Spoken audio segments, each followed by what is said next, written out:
really famous story that I've been hearing in Thailand, and I want to share it with the whole world if I could. This is a story about the Buddha and a homeless man. One day there was a homeless man, and he's been trying to gather food, and he keeps noticing every day his food disappears. One day he caught the mouse that kept stealing his food, and he asked the mouse, "Why are you stealing from me?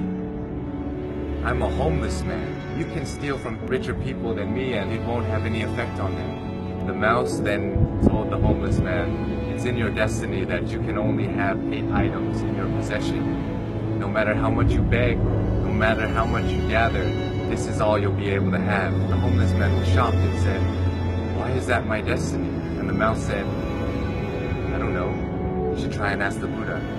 So the homeless man goes on his journey to go find the Buddha, and as he's going, it gets late, so he ends up at a wealthy family's house, and he asks if he could stay the night. They let him in, and they ask him, "Young man, why are you traveling so late?"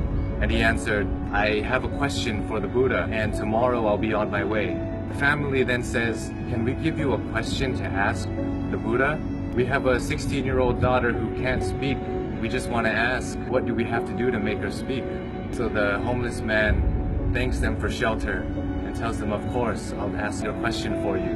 So the next morning he goes and continues his journey and sees a sea of mountains that he has to cross. He climbs up one mountain and he meets a wizard.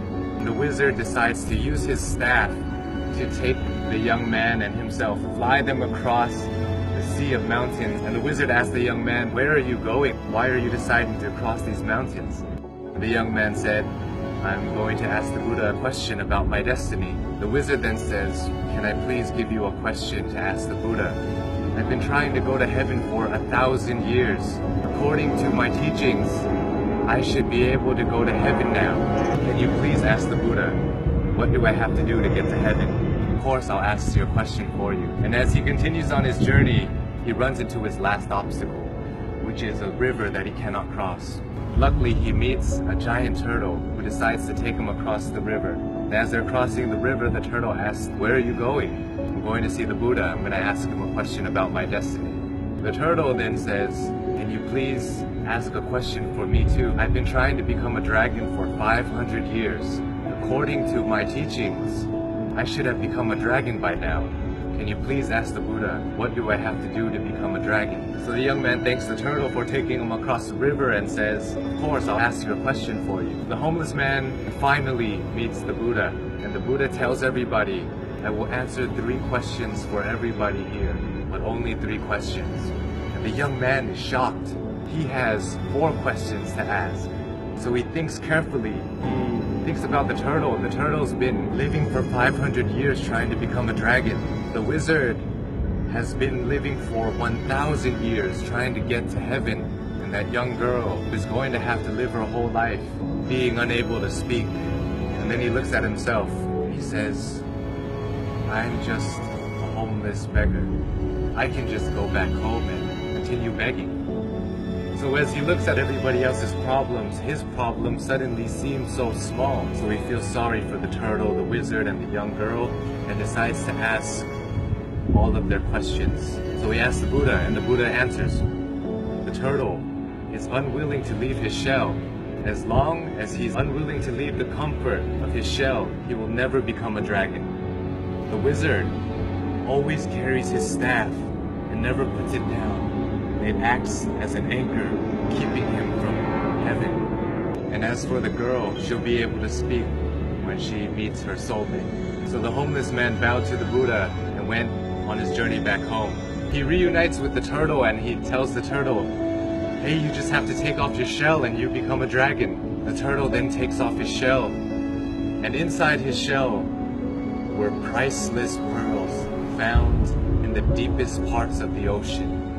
And he gives it to the homeless man and tells him, "Thank you. I no longer need this because I'm now a dragon." And flies away. The homeless man reunites with the wizard on the top of a mountain and says, "Hey, you just have to put down your staff, then you'll be able to go to heaven." The wizard lets go of his staff by giving it to the young man. He says, "Thank you," and ascends to heaven. The young man now has wealth from the turtle and power wizard. He goes back to the family that gave him shelter, and he tells them that Buddha said, your daughter will be able to speak when she meets her soulmate.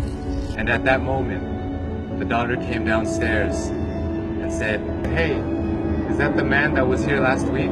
The young girl and the once homeless man have found their soulmate. This story tells us so many things, so many lessons, but for me, I think that sometimes we have to give things in order to get some things. Sometimes if we want to become a dragon, we want to become a lion, we have to be willing to leave behind what makes us most comfortable, what makes us feel most safe. We have to leave our comfort zone just like the turtle did. And in order to find true love, we must become somebody who is willing to put others before ourselves. When you're alone and when you're lost in your thoughts, sometimes your problems seem so big and it may seem like it's the end of the world, but if we look at other people's lives, other people who don't have as much opportunity as us and who have it worse than us, sometimes it makes our problems seem so much smaller. And if we're willing to lend a hand to those who are struggling more than us, willing to help them, it may change the course of your life, your destiny, and the universe may repay you in such a way that you never would have imagined. It will come back to you. All the good that you do in the world will come back to you. If you're going through hard times right now, I hope this story helps. My name is Sujok. I love you all, and I hope you have a wonderful, wonderful life.